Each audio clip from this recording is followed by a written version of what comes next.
Bismillahirrahmanirrahim. Assalamualaikum warahmatullahi wabarakatuh. Assalamualaikum, Ananda, apa kabar? Semoga Ananda semuanya dalam keadaan sehat walafiat. Selamat datang kembali dalam layanan informasi, bimbingan, dan konseling.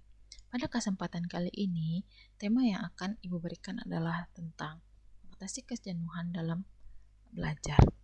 Sebelum kita masuk dalam pembahasan kali ini, kita harus mengetahui tujuan layanan dan dari diberikannya materi layanan ini, yaitu yang pertama mengidentifikasi berbagai macam penyebab kejenuhan dalam belajar, lalu menjelaskan bagaimana cara mengatasi kejenuhan dalam belajar. Yang ketiga, mengklasifikasi berbagai macam perilaku yang menunjukkan sikap jenuh dalam belajar. Yang keempat, menganalisis teknik yang sesuai untuk mengatasi kejenuhan dalam belajar. Nah, yang pertama, untuk sekarang mari kita masuk ke dalam materi pembahasan kita pada pertemuan kali ini. Yang pertama yaitu penyebab terjadinya kejenuhan dalam belajar. Nah, menurut Chaplin, dalam Muhibincah, kejenuhan belajar dapat melanda siswa atau peserta didik apabila ia telah kehilangan konsolidasi salah satu tingkat keterampilan tertentu sebelum siswa tersebut sampai pada tingkat keterampilan berikutnya. Selain itu, kejenuhan juga dapat terjadi karena proses belajar siswa telah sampai pada batas kemampuan jasmaniahnya karena bosan, keletihan, atau kelelahan. Nah, macam-macam keletihan siswa itu: pertama, keletihan indera siswa; kedua, keletihan fisik siswa; yang ketiga, keletihan mental siswa.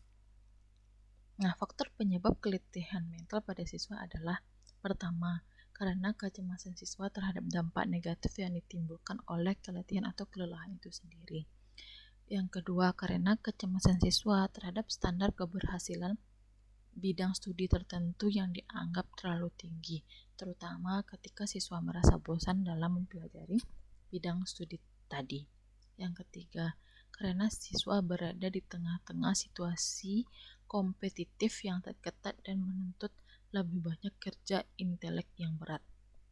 Yang keempat, karena siswa mempercayai konsep kinerja akademik yang optimum, sedangkan dia sendiri menilai belajarnya sendiri hanya berdasarkan ketentuan ia buat sendiri. Lalu, cara mengatasi kejenuhan dalam belajar yang bisa Ananda lakukan adalah: pertama, melakukan istirahat dan mengkonsumsi makanan minuman yang bergizi dengan takaran atau porsi yang cukup. Lalu, penjadwalan kembali jam-jam dari hari-hari belajar yang dianggap lebih memungkinkan Ananda sebagai siswa lebih belajar dengan giat. Kemudian, menata kembali lingkungan belajar siswa yang meliputi pengubahan posisi meja tulis, meja belajar, lemari, rak buku, dan alat-alat perlengkapan belajar sampai memungkinkan Ananda merasa berada di tempat yang lebih menyenangkan untuk belajar. Kemudian, memberikan motivasi dan stimulasi baru agar siswa merasa terdorong untuk belajar lebih giat daripada sebelumnya. Yang kelima, siswa harus berbuat nyata atau tidak menyerah atau tinggal diam dengan cara mencoba belajar dan belajar lagi, serta menggunakan metode yang bervariasi dalam belajar.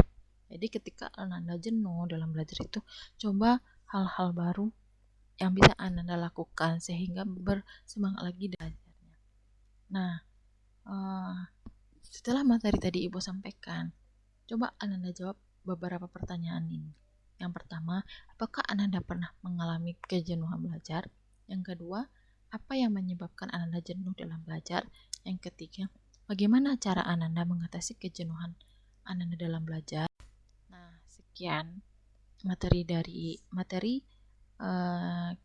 kita pada pertemuan kali ini. Ibu tutup dengan baca wabillahi taufiq wal hidayah. Wassalamualaikum warahmatullahi wabarakatuh.